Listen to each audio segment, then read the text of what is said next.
जल्द ही जापान भारत को नई सौगात देने जा रहा है। दरअसल Mumbai Ahmedabad high speed rail corridor यानी बुलेट ट्रेन प्रोजेक्ट के लिए जापान भारत को 2 शिकानसेन ट्रेन यानी E5 और E3 मुफ्त में देगा। जानकारी के मुताबिक इनकी डिलीवरी 2026 की शुरुआत में हो सकती है। 508 किलोमीटर लंबे कॉरिडोर में 360 किलोमीटर यानी करीब 71% काम लगभग पूरा हो चुका। अब ऐसे में कॉरिडोर का कुछ हिस्सा अगस्त 2027 में शुरू किया जा सकता है। तब तक भारत के तापमान और धूल जैसी चुनौतियों के बीच ट्रेन का ट्रायल करके महत्वपूर्ण डेटा जुटाया जाएगा। लेकिन बात अगर जापान की करें तो इस समय जापान बुलेट ट्रेन के E10 मॉडल पर काम कर रहा है। ये E3 और E5 की तुलना में काफी तेज और मॉडर्न होगा। जापानी मीडिया रिपोर्ट्स के मुताबिक E10 को दोनों देशों यानी भारत और जापान में एक साथ ट्रैक पर उतारने पर मंथन चल रहा है। हालांकि E10 को तैयार होने में वक्त लगेगा। अब ऐसे में E3 और E5 से काम चलेगा। इन दोनों ट्रेनों से मिले डेटा के आधार पर E10 को अपग्रेड करने में भी मदद मिलेगी।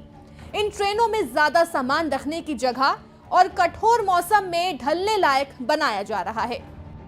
बुलेट ट्रेन प्रोजेक्ट अहमदाबाद से मुंबई स्टेशन कुल 12 होंगे।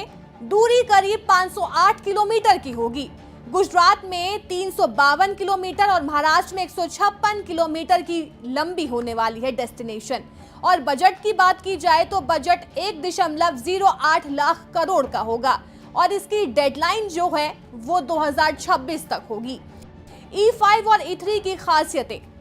E5 शिंकानसेन, आपको बताते हैं कि आखिर इन ट्रेनों की खासियतें क्या-क्या हैं।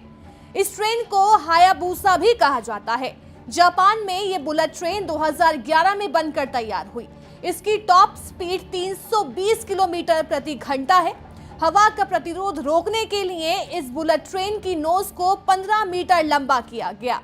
इसके कोच आरामदायक तो है ही, साथ ही जब ये ट्रेन चलेगी तब वाइब्रेशन और शोर नहीं होगा, जिससे यात्रियों को किसी भी तरह की परेशानी नहीं होगी। अगर चलती ट्रेन के समय किसी इमरजेंसी या भूकंप आ जाता है तो ये ट्रेन बिना किसी जर्क के रुकेगी। इस बुलेट ट्रेन में 10 कोच होंगे जिसमें 731 यात्री बैठ सकते हैं।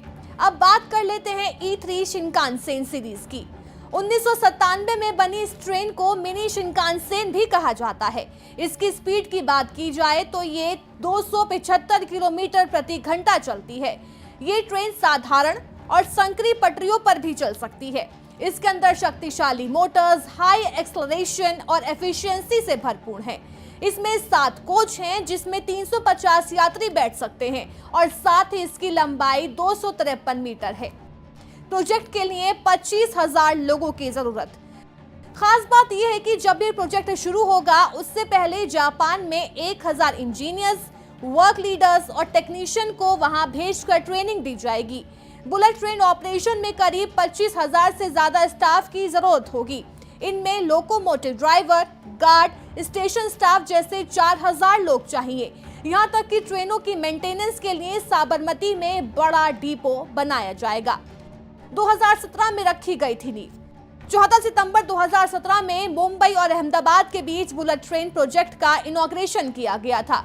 पीएम नरेंद्र मोदी और जापान के पीएम शिंजो आबे खुद अहमदाबाद में मौजूद थे, जहां अभी की दुरंतो ट्रेन इस समय में 5.5 घंटे लेती है तो वहीं नॉर्मल ट्रेन 7 से 8 घंटे। इस ट्रेन की खास बात यह भी है कि 7 किलोमीटर का हिस्सा समुद्र के नीचे से गुजरेगा। ये सिर्फ ट्रेन नहीं, ये भारत के इंफ्रास्ट्रक्चर और स्पीड का नया चैप्टर है।